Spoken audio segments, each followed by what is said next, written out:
Selamat siang teman-teman, kembali lagi dengan saya Dr. Jamie Arisandi Jawahari, spesialis obstetri and ginekologi. Kali ini saya akan menjelaskan tentang kehamilan pada trimester pertama ya. Jadi satu persatu dulu, nanti kita akan bikin urutannya seperti itu. Untuk kehamilan trimester pertama ini memang sangat-sangat penting ya. Terus apa sih yang bakal sering terjadi seperti itu? Pada ibu-ibu hamil untuk trimester pertama ini paling sering terjadi biasanya sih mual, muntah, perutnya kembung, sering kencing, ya kan? Nah, sering kencing ini biasanya karena kan rahim kan semakin lama semakin membesar dan kandung kemih itu berada di depan rahim sehingga dia akan mendorong. Bisa juga sering sembelit seperti itu. Oke. Kembali lagi nih. Kapan sih sebenarnya dok waktu yang tepat untuk kita menentukan, oh dok saya hamil atau enggak pada saat itu. Jadi untuk menentukan kapan sih mulai periksanya, yang paling gampang untuk memeriksakan kehamilan pada trimester pertama ini, pertama-tama akan lebih bagus apabila terlambat 2 hingga 3 minggu, terlambat menstruasi, dengan cara apa, dengan pakai apa. Yang paling gampang adalah memakai test pack karena yang paling murah, efisien dan bisa dilakukan di rumah. Seperti itu. Dan kalau sudah merasakan satu kali positif, 2 kali positif, sangat dianjurkan untuk melakukan pemeriksaan kepada dokter spesialis obstetri dan ginekologi. Oke.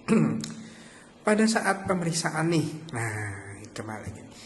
Apa sih yang harus dilihat? Apa sih yang harus ditanyakan kepada dokternya?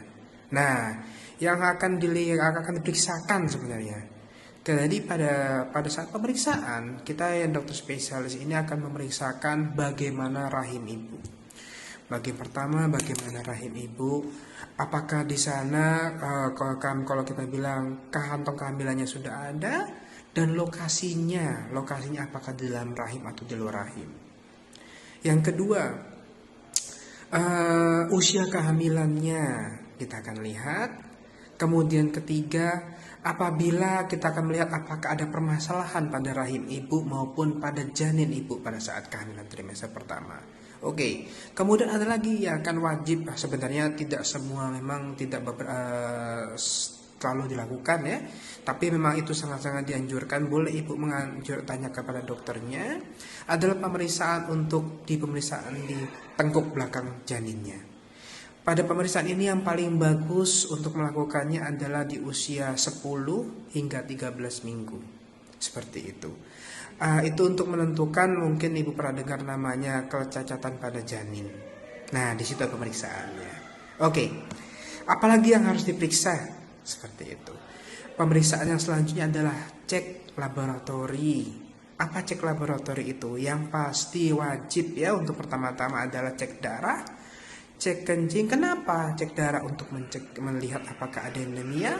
Cek kencing untuk melihat apakah ada infeksi, karena kadang-kadang pada kehamilan tidak sadar ibu seorang wanita ataupun ibu hamil tidak sadar mereka mengidap infeksi saluran kemih, sehingga apabila mereka tidak sadar mereka bisa menyebabkan kecacatan pada janin ataupun keguguran seperti kita nggak mau.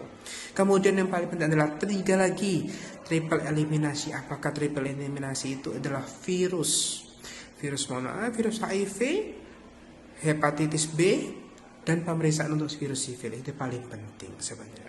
Itu yang paling utama di sana ya. Oke.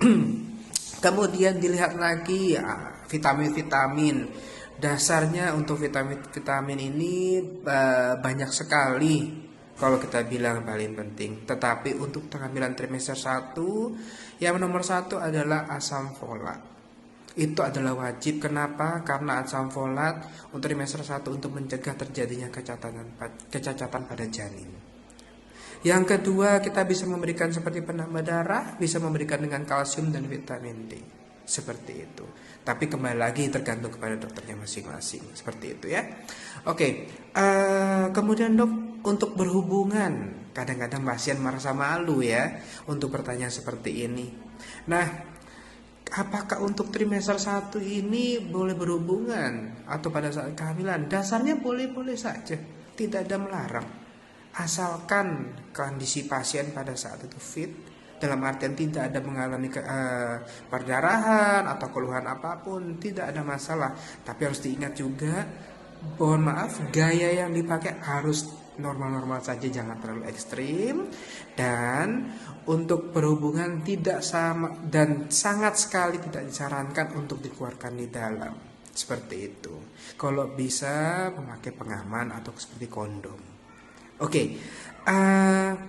Terus apa aja sih dok yang disarankan kalau sampai di rumah? Boleh jalan pagi seperti itu, lakukan tindakan-tindakan yang tenang, boleh jalan-jalan, tiduran, boleh melakukan kegiatan seperti biasa asal tidak terlalu capek seperti lompat, lari.